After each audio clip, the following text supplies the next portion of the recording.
In the summer of 1540, Europe endured what historians now call the worst drought in 500 years. Rivers dried to dust. Wine fermented in barrels without heat. Trees burst into flame spontaneously across France and Germany. For 11 months, rain barely fell.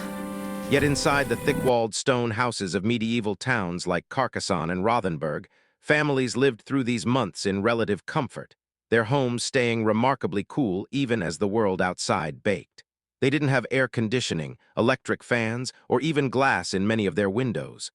They had something else, an understanding of thermal mass, airflow, and building orientation that most modern architects have forgotten.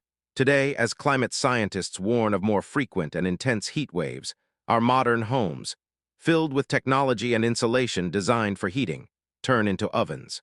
The medieval builders knew something we've unlearned, and that knowledge might be exactly what we need again. Medieval stone houses were built with walls often 2 to 3 feet thick, sometimes more. These weren't just fortifications against attack, they were thermal batteries. Stone, particularly limestone and granite, has what engineers call high thermal mass. It absorbs heat slowly and releases it just as slowly. During the scorching days of summer, those thick walls would soak up heat from the outside air, but the heat would take hours to penetrate through to the interior. By the time the outer surface of a 3-foot wall reached peak temperature in the afternoon sun, the inner surface remained cool, sometimes 10 to 15 degrees cooler than the outdoor air.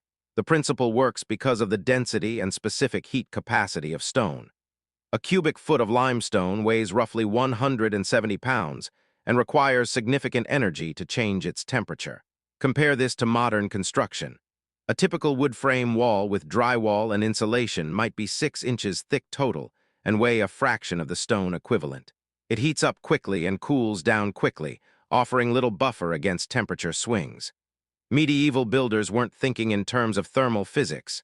They couldn't have articulated the concept of joules per kilogram Kelvin, but they observed that thick stone walls kept the inside comfortable. At night, the process reversed. As outdoor temperatures dropped, the walls that had slowly absorbed heat during the day would begin releasing it. But by then, residents would open windows and doors to let cool night air flow through. The stone would cool down over the course of the night, ready to absorb heat again the following day. This daily cycle created a natural temperature regulation system that required no energy input and no mechanical systems. The thicker the wall, the more effectively it delayed and dampened temperature fluctuations.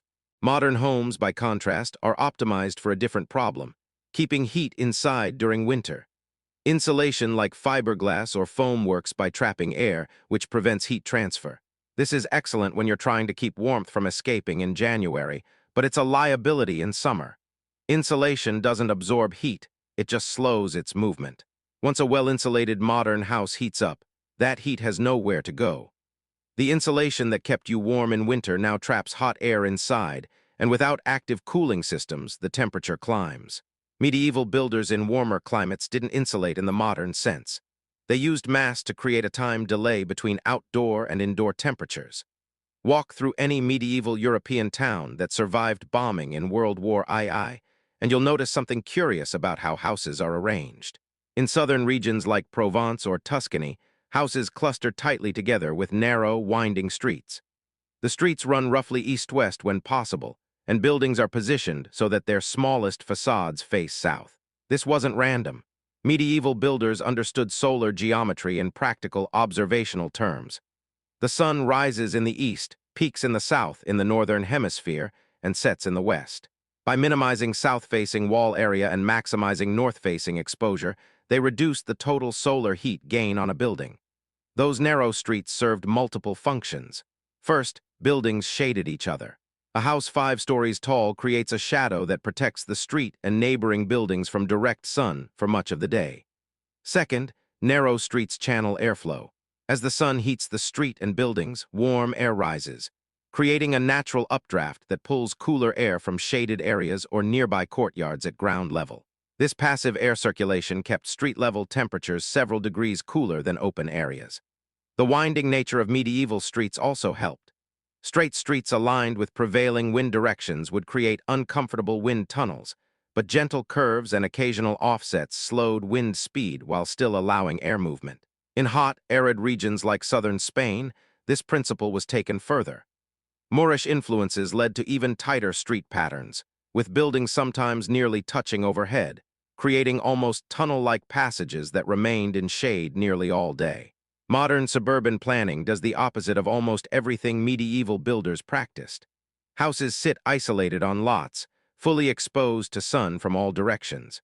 Streets run in grids aligned with property boundaries rather than solar paths. South-facing walls, which receive the most intense sun in summer, are often the largest facades, featuring picture windows that turn living rooms into greenhouses. We've traded passive cooling strategies for mechanical ones, assuming that air conditioning can overcome any design flaw. When power fails during a heat wave, as it increasingly does when grids are stressed, modern homes become uninhabitable far faster than their medieval predecessors ever did. Medieval windows present a paradox to modern observers. They were small, often narrow slits in thick walls, and in many early buildings they lacked glass entirely. This seems primitive until you understand the thermal strategy at work. Small windows mean less surface area for heat to radiate through. In summer, sunlight streaming through a large window deposits enormous amounts of heat energy directly into a room. A south-facing window in full sun can add heat equivalent to a space heater running at full power. Medieval builders limited this heat gain by limiting window size. The depth of the walls created another advantage. A window opening in a 3-foot thick wall doesn't just let light in. The wall thickness creates a deep recess that shades the window opening itself for much of the day. Only when the sun is at specific angles does direct light penetrate deep into the room. This self-shading effect significantly reduced solar heat gain compared to windows in thin modern walls, where sunlight has almost unobstructed access. In regions with intense sun, like Mediterranean coastal areas, builders went further. They often splayed window openings, making them wider on the inside than the outside. This allowed light to spread throughout the room while the external opening remained small, minimizing heat entry. Some windows included wooden shutters rather than glass, which residents could close during the hottest part of the day while leaving them open at night for ventilation. The shutters blocked direct sun while allowing some air circulation through slats or gaps. Glass, when it eventually became common in medieval windows, was often of poor optical quality but served an important function. It allowed light while blocking wind, which mattered in cold climates. But in hot weather, glass became a liability, a medieval problem that persists today. Transparent glass allows shortwave solar radiation to pass through, but it blocks the long-wave infrared radiation that warm objects inside emit. This is the greenhouse effect, and it causes rapid heat buildup. Medieval residents in hot climates either avoided glass in summer-use rooms or used cloth or oiled paper coverings that could be removed seasonally. Today's architectural trend favors exactly what medieval builders avoided. Expansive windows, floor-to-ceiling glass walls, and open floor plans that allow sun to penetrate deep into living spaces. We've created buildings that require constant mechanical cooling to remain habitable in summer, whereas medieval structures passively rejected much of the sun's heat before it could enter. The interior layout of medieval stone houses reveals another layer of thermal intelligence. Many featured a central hall or courtyard design, with living spaces arranged around a core that could facilitate air movement. In southern Europe, internal courtyards were common, often with a fountain or well at the center. These served as cool air reservoirs. Stone paving and water in the courtyard would cool at night and remain relatively cool through the day, creating a microclimate several degrees cooler than the street outside. Doors and windows opening onto the courtyard allowed this cooler air to flow into surrounding rooms. Vertical air circulation mattered as much as horizontal. Medieval houses often featured stairwells or shafts that functioned as thermal chimneys. Warm air rises, a principle every medieval resident understood intuitively. By creating vertical pathways for air to escape, builders ensured that hot air wouldn't pool at ceiling height in living spaces. In many designs, upper-story windows or vents near the roof could be opened to release rising warm air, drawing cooler air in through lower windows or doors. This natural convection required no mechanical systems, just thoughtful design. Floor materials played a role too. Stone or tile floors, common in medieval construction, stayed cool to the touch even when air temperatures rose. These materials have high thermal mass at the floor level, absorbing heat from the air and from residents' bodies. Walking barefoot on a stone floor in a medieval house on a hot day provided immediate physical cooling, lowering body temperature through conduction. Modern carpeting, vinyl, or wooden floors don't offer this benefit. They insulate rather than cool, keeping feet warm in winter but providing no relief in summer. Ceiling height matters more than most modern homeowners realize. Medieval great halls and main living spaces often had high ceilings, sometimes 12 to 15 feet or more. This wasn't merely for grandeur, though that was certainly a factor for wealthy homeowners. High ceilings create a larger volume of air in a room, and since hot air rises, the warmest air ends up well above head height. The living zone, where people actually spend time, remains in the cooler, denser air near the floor. Modern homes built to minimize heating costs often have 8-foot ceilings. This reduces construction costs and heating expenses, but it also means hot air accumulates right at head level, making spaces feel stuffy and uncomfortable in summer. Stone wasn't the only material medieval builders used, and understanding their material selection reveals sophisticated practical knowledge. In forested regions like England or Germany, timber frame construction was common, but even these buildings incorporated thermal mass through different means. Cob walls, mixtures of clay, sand, straw, and water, were packed between timber frames, creating thick walls with significant thermal mass. Clay has similar thermal properties to stone. It absorbs and releases heat slowly, moderating indoor temperatures. Lime plaster applied to both stone and cob walls added another layer of thermal control. Lime is porous and hygroscopic, meaning it absorbs and releases moisture. In humid conditions, the plaster would absorb water vapor from the air, a process that requires energy and thus cools the surrounding air slightly. When humidity dropped, the plaster released moisture back into the air, a form of passive evaporative cooling. Modern gypsum drywall or cement plaster lacks these properties. They're moisture barriers designed to prevent water damage, not to regulate humidity or temperature. Roof materials and design significantly impacted thermal performance. Slate and tile roofs, heavy and dense, absorbed solar heat slowly. More importantly, medieval roofs often had steep pitches and significant overhangs. Steep pitches caused most of the sun's energy to hit the roof at oblique angles, reducing absorption. Overhanging eaves shaded walls from high summer sun. When the sun is at its highest angle, the overhang blocks direct sunlight from hitting the wall below. In winter, when the sun is lower, the same overhang allows sunlight to strike the wall, providing passive heating. This seasonal variation in solar access is a function of latitude and geometry that medieval builders exploited without knowing the mathematics behind it. Modern roofing prioritizes water shedding and longevity. Asphalt shingles, metal roofing, and flat or low-pitch roof designs are common. These materials heat up rapidly in sun and conduct that heat into the building below. Attic spaces, often poorly ventilated in modern construction, become superheated chambers that radiate warmth down into living spaces. Medieval buildings rarely had the kind of low insulation, high-heat attic spaces that plague modern homes. Building design is only part of the story. Medieval residents actively managed their home's thermal environment in ways that modern people, accustomed to thermostats, rarely consider. Daily routines adapted to the sun's path. Morning activities took place on the east side of a house, capturing early light and warmth. Afternoon tasks moved to west-facing rooms, or better yet, to north-facing spaces that received no direct sun. Kitchens were often located away from main living areas, either in separate buildings or in basement spaces, to prevent cooking heat from warming the entire house. Window and door management was deliberate and disciplined. In hot weather, windows would be opened at night to allow cool air to flow through and cool the building's thermal mass. At dawn, as outside temperatures began to rise, residents would close windows and shutters, trapping the cool night air inside and preventing solar heat from entering. The house would remain closed throughout the hot day, acting as a sealed cool chamber. Only in the evening, as outdoor temperatures dropped again, would windows reopen. This daily cycle of opening and closing isn't instinctive to modern residents, who tend to open windows when they feel hot, which often means letting hot afternoon air into the house.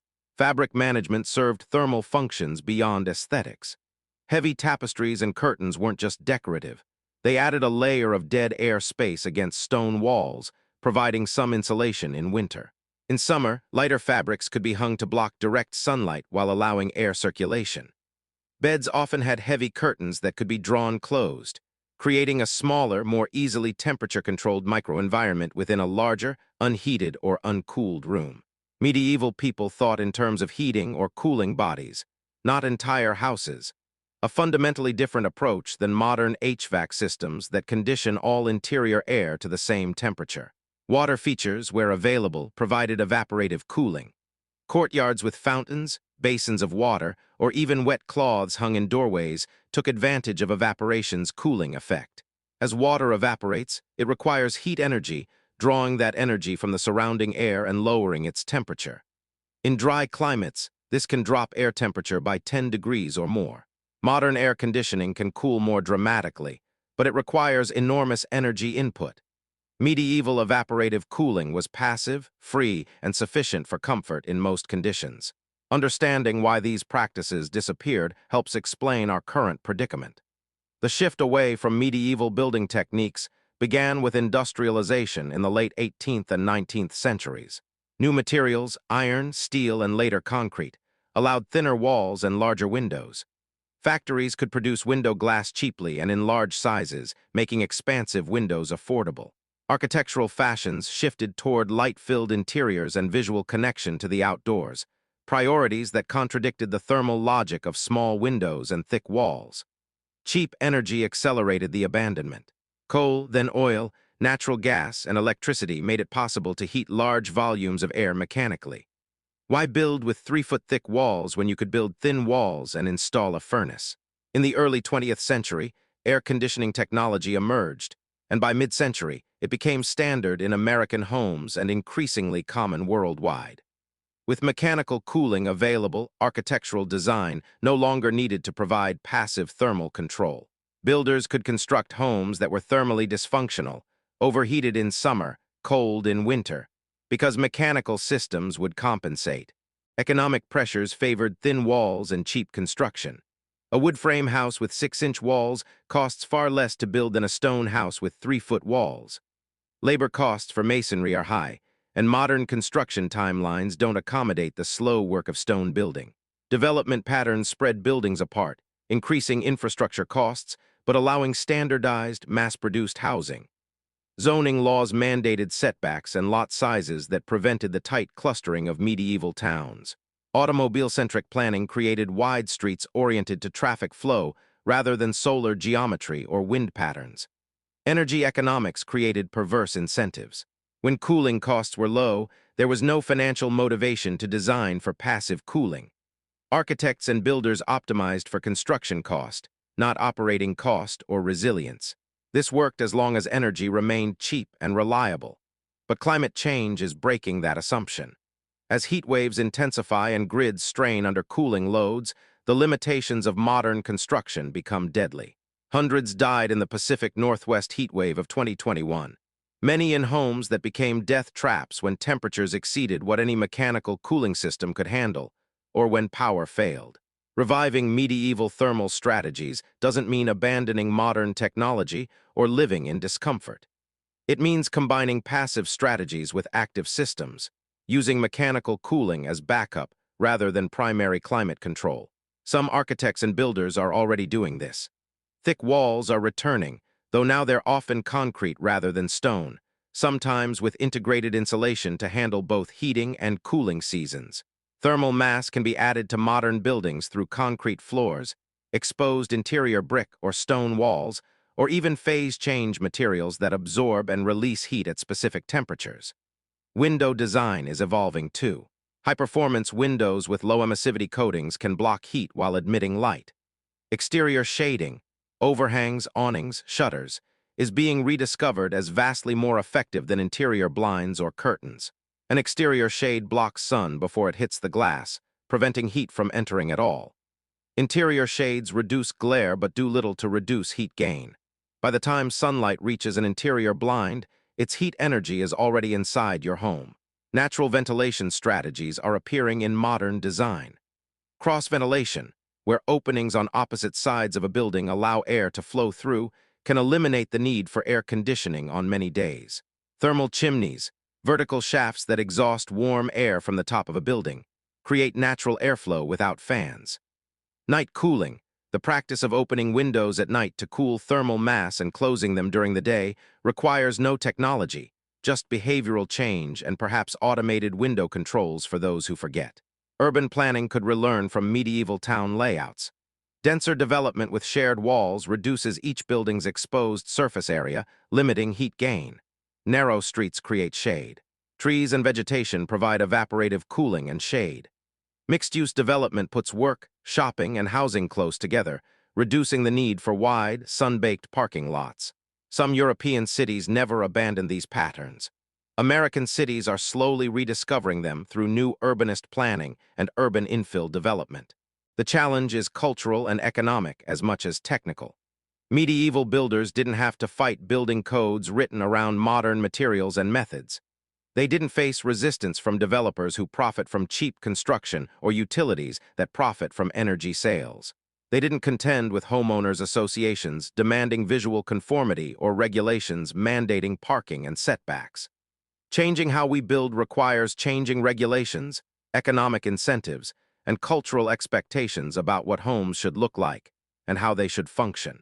Medieval stone houses stayed cool not through any single innovation, but through an integrated system. Thermal mass to buffer temperature swings, strategic positioning to minimize solar gain, small windows to limit heat entry, intelligent ventilation to move air naturally, appropriate materials to moderate humidity and temperature, and daily practices that worked with the building rather than against it. These weren't luxuries available only to the wealthy. Stone construction was common across social classes in regions where stone was available, because it worked, and because the materials were local and durable. Modern homes overheat because we've designed them to be thermally dependent on mechanical systems. We've built thin walls that lack thermal mass, positioned houses for visual appeal rather than solar geometry, installed expansive windows that turn rooms into greenhouses, and abandoned natural ventilation in favor of sealed environments. This works adequately when energy is cheap and reliable, but it creates vulnerability when those assumptions break down. As climate change makes heat waves more frequent and intense, our modern housing stock becomes increasingly dangerous. The knowledge medieval builders possessed hasn't disappeared. It's been documented, studied, and understood by building scientists and traditional architects. What's missing is the will to apply it at scale, to prioritize thermal resilience over construction costs, and to redesign neighborhoods for livability rather than automobile access. Some will always prefer the visual aesthetics of thin-walled, glass-fronted modern homes, and for them, mechanical cooling will remain necessary. But for those willing to learn from the past, there's a pathway toward homes that stay comfortable naturally, that cost less to operate, and that remain habitable even when the power fails. The medieval builders left us a blueprint. We need only remember how to read it.